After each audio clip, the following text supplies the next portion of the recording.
हे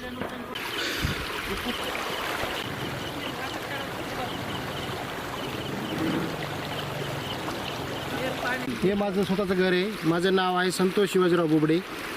मी या ठिकाणी आज 4 वर्षापासून रहिवासी असून वाडी येथील 27 फ गटातील हा एरिया आहे. या ठिकाणी जलशुद्धीकरणाचं पाणी तसेच ग्रामपंचायतचं आउटलेट पाणी, संडासचं पाणी, जे सांडपाणी इथं येत आहे आणि या ठिकाणी नाल्याचं आणखी विल्हेवाट न लावल्यामुळे माझ्या घरासमोर घरामध्ये इथं दुर्गंधी पसरली आहे.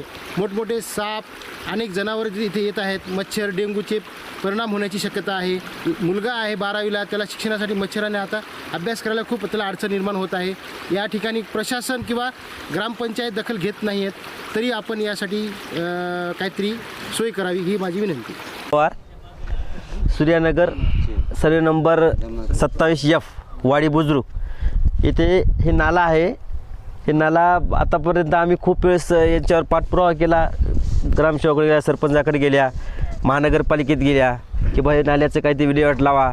आम्ही आमच्या स्वतःच्या पैशाला आम्ही खर्च करू, नाली काढून देऊ, पण याला मार्ग दुसरीकडे काढून द्या. कारण का आमचे प्लॉट आहे त्याच्यामध्ये आणि इथं वस्ती आहे. या नाल्याच्या आजूबाजूने पूर्ण भरलेले लोक आहेत, राहणारे लहान लहान लेकरं आहेत, मच्छर खूप येत आहेत. हा पाणी पुऱ्या नांदेडहून दीपनगर, पुन्हा काबरानगर, वामननगर, ज्ञानेश्वर नगर, यशनगरी इथून पूर्ण पाणी ड्रेनेज याच्यात मिसळलेलं आहे. आणि त्यातल्यात नगरपालिकेचं जे वॉटर फिल्टर आहे इथं काबरानगरला जलशुद्धीकरण केंद्र, त्याचं पाणी याच्यामध्ये सोडलेलं आहे आणि त्याच्यासोबत हा ड्रेनेजचं पाणी लोकांनी याच्यात जोडलेलं आहे. हे दोन्ही मिळून पाण्याचा प्रवाह जास्त आहे इथं. आणि पाणी इथं 12 हमीश इथंच वाहायला आणि लोक याच्यामध्ये कचरा टाकून या पूर्ण आमच्या गल्लीमध्ये पाणी घुसायलं. त्याच्यामुळं पाणी इथं तुंबून राहायला आणि रोज मच्छर व्हायला आम्ही खूप हे केलं, तरी प्रशासनाने याच्याकडून जरा हे करून आमच्या जनतेला न्याय द्यावा.